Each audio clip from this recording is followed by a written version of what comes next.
Welcome back everyone. So in this session we are going to understand about how to find centroid and incenter of a triangle. Before proceeding further, let's divide this lecture into two parts. In the first part we are going to understand how to find centroid and then we are going to find out incenter. Now firstly let's understand what is centroid. See, centroid is one of the very famous terminology that you are going to study in your coming classes or coming lecture in geometry as well.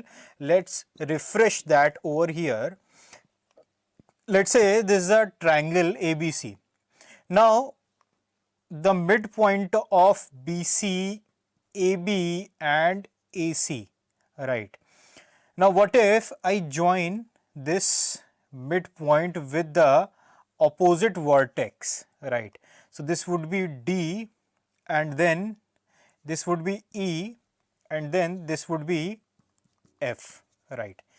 D, E, F are the midpoints of respective sides.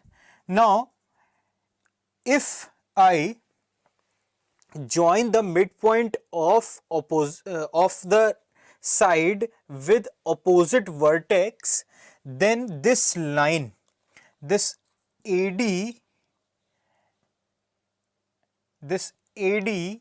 BE and CF, they are known as median.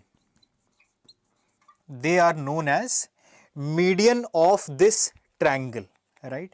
They are known as medians of this triangle, and the point they intersect each other, there will be a one point at which where they intersect each other. Let's call that G.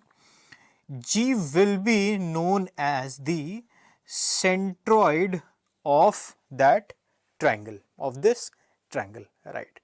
Now here is one important property, that centroid divides the median. Centroid divides the medians in 2:1.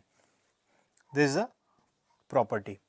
Centroids divides the median in the ratio of 2:1. So what I meant by when I say that they divide the median, that is, this will be 2, this will be 1, this will be 2, this will be 1, and this will be 2, this will be 1. I hope it is making sense. If I just write this, so what I meant to say is AG is to GD will be 2:1.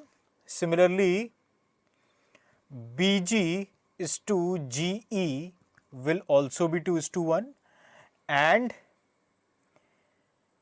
CG into GF, that would also be 2:1, right? This is one of the very important standard with respect to median and centroid. Now, we have to find out the centroid of a triangle. What is incenter and how can we find the incenter?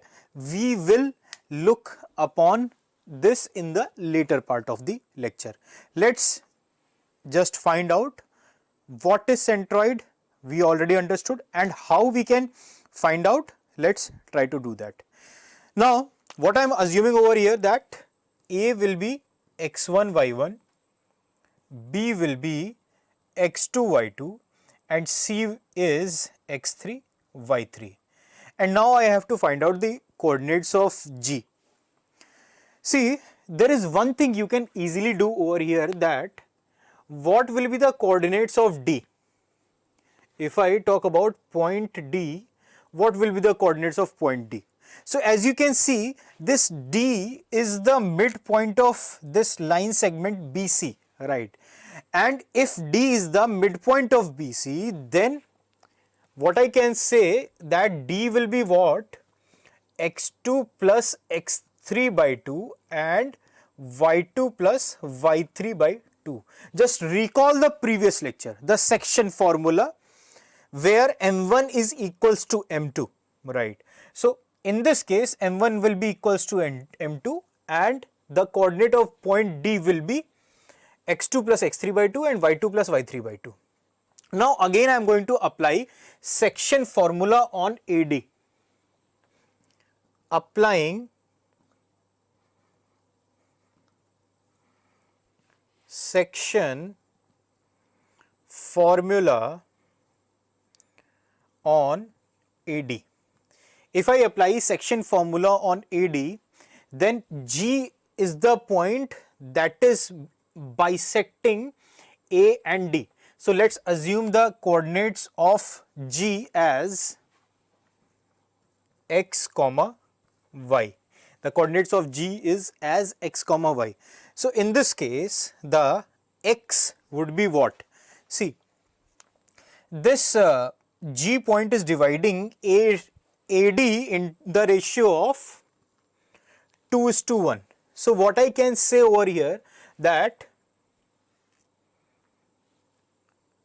m1 x2, see m1, or you can say m1 x2, the coordinate of this x2.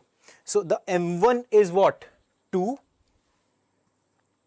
into the coordinate of this value will be x2 plus x3 by 2 plus m2 x1. So that is 1 into x1 upon m1 plus m2, that is 2 plus 1, 3.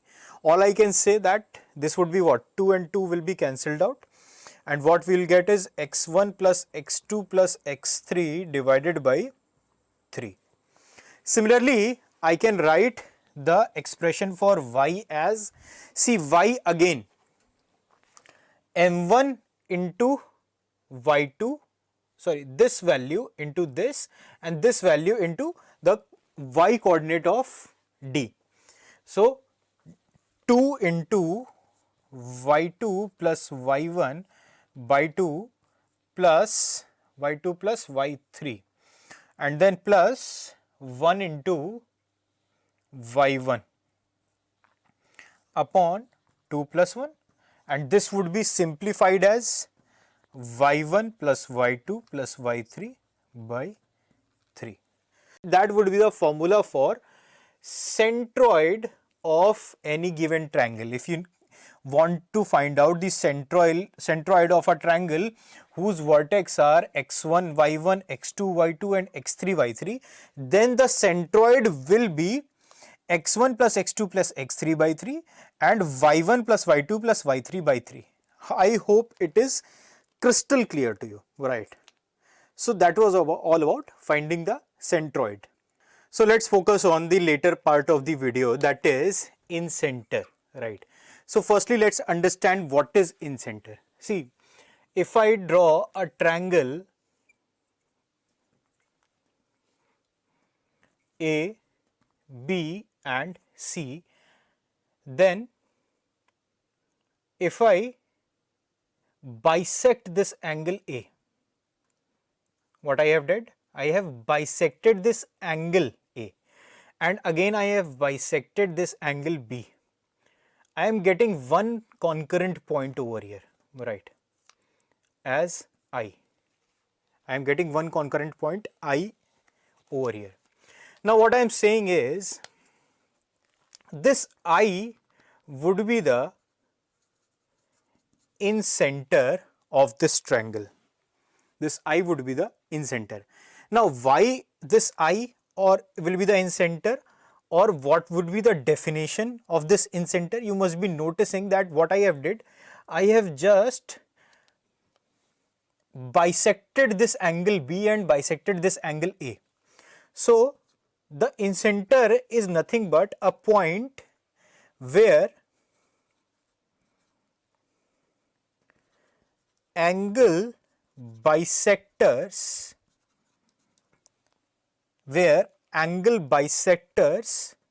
you can say meet, point where all the angle bisectors meet. Now by saying all the angle bisectors, what I meant is all the three angle bisectors. Now you must be wondering that I have only drawn two angle bisectors over here, right? Not the all.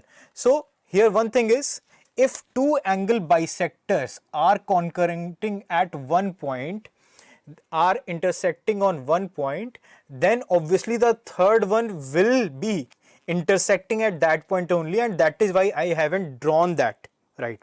So point where all the angle bisectors meet will be the, or intersect will be the incenter, right? I hope it is clear to you. Now let's consider this point as D only. See, you have understood the process how we followed to get the coordinates of centroid, right? The same process, the same idea we are going to follow while finding the incenter. So firstly what I am going to do, I am going to assume center as x comma y, and in order to find x comma y, what I need is ai is to id, and then I will be applying the section formula over there. And in order to find the ai is to id, firstly I need to find out the coordinates of d, right? And that is why firstly I am going to find out the coordinates of d only, right? So this will be my first step, that is, firstly I am going to find out this coordinate d. In triangle ABC, if I talk about triangle ABC, this AD is bisecting angle A. This AD is bisecting angle A. So what I can say by angle bisector theorem is AB upon AC would be equals to BD upon DC. And as you know, the value of AB, let us assume few values. What I am assuming, AB as small c, BC as small a, and CA as small b, right? So AB upon AC would be what? C upon B, alright. This would be my triangle. This is what I got from BD is to DC as C upon B.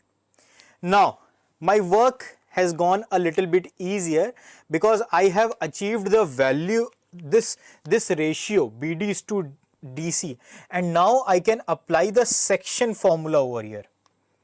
Applying the section formula at D. Now what is the section formula and how we apply that? You already know that this particular into the coordinates of B. So let's assume this will be x2 y2, this will be x1 y1, and this will be x3 y3, right? So the coordinate of B will be x2 y2 and coordinate of C will be x3 y3. So coordinates of D would be nothing but, see, this is DC is what? B. So B into x2 plus BD is what? C. C into x3 upon B plus C. This will be the coordinate of D, x coordinate. And what about y coordinate? Y coordinate would be simply, see, again B into y2 plus C into y2, y3 upon B plus C. This will be the y coordinate of D. I hope it is clear to you. And now we can proceed further. See, till now what we have achieved is the value of D, right? The coordinates of D. And if somehow I achieve AI is to ID, then I can apply section formula at I, and then I can get the coordinates of I as well. So let's try to achieve the AI is to ID. See, there is one thing you can say, that BI is the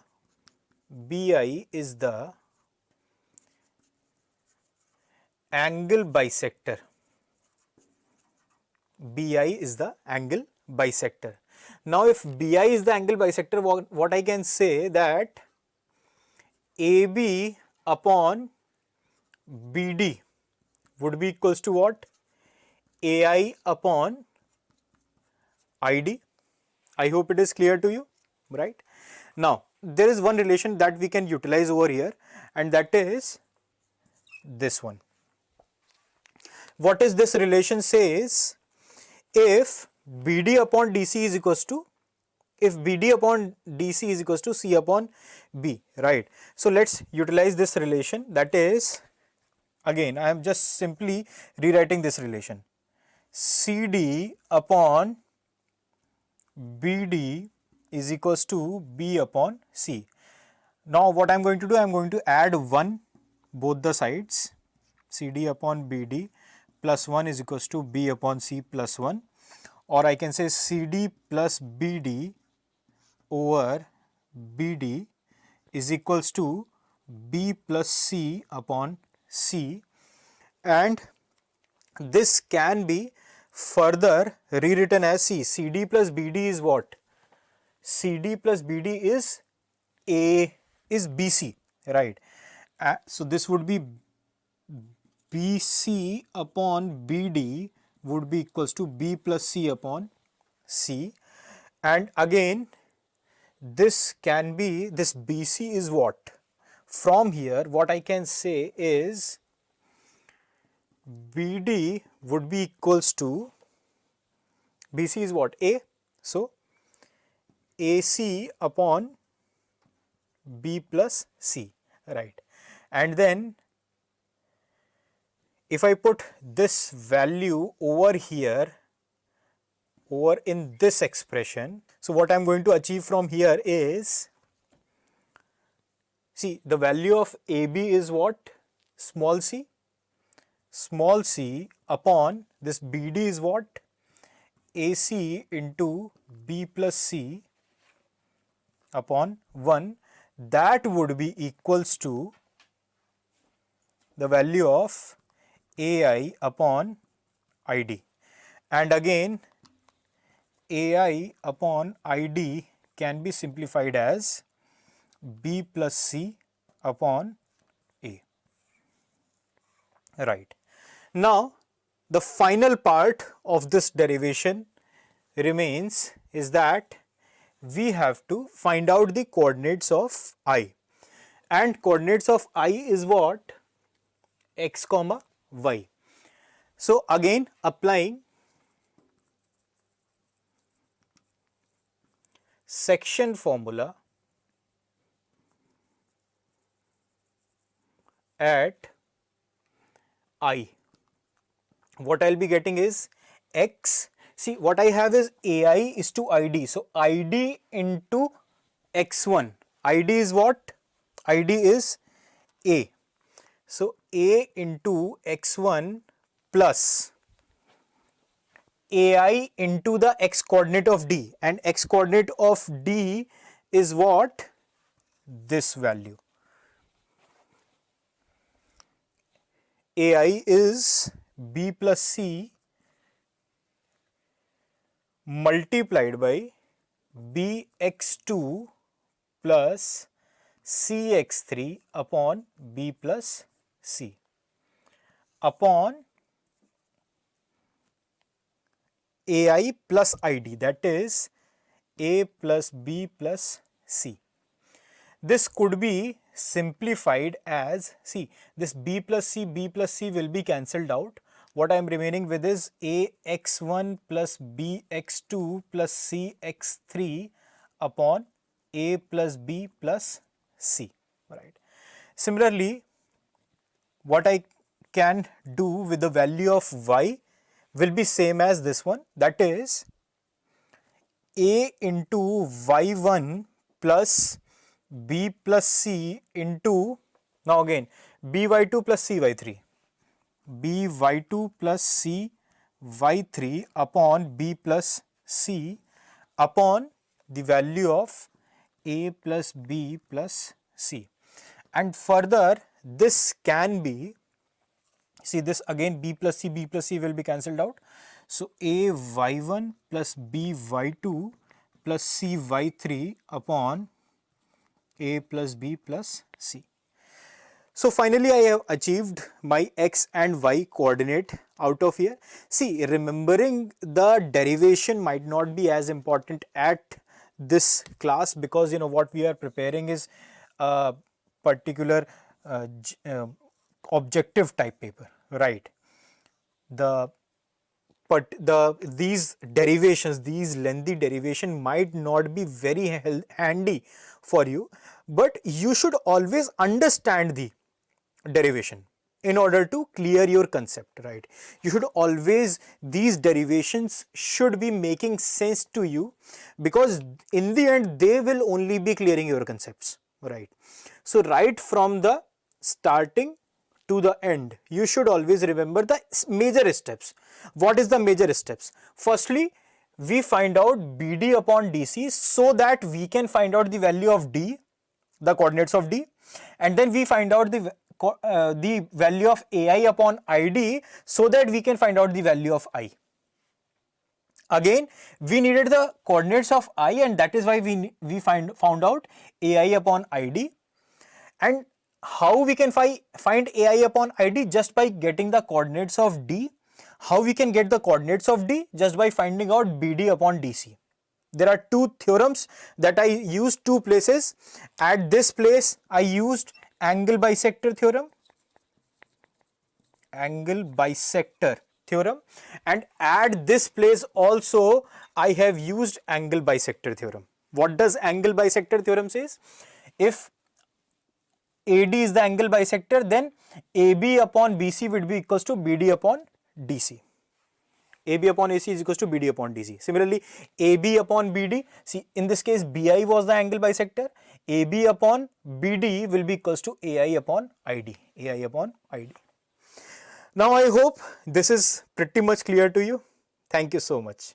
See you in the practice session.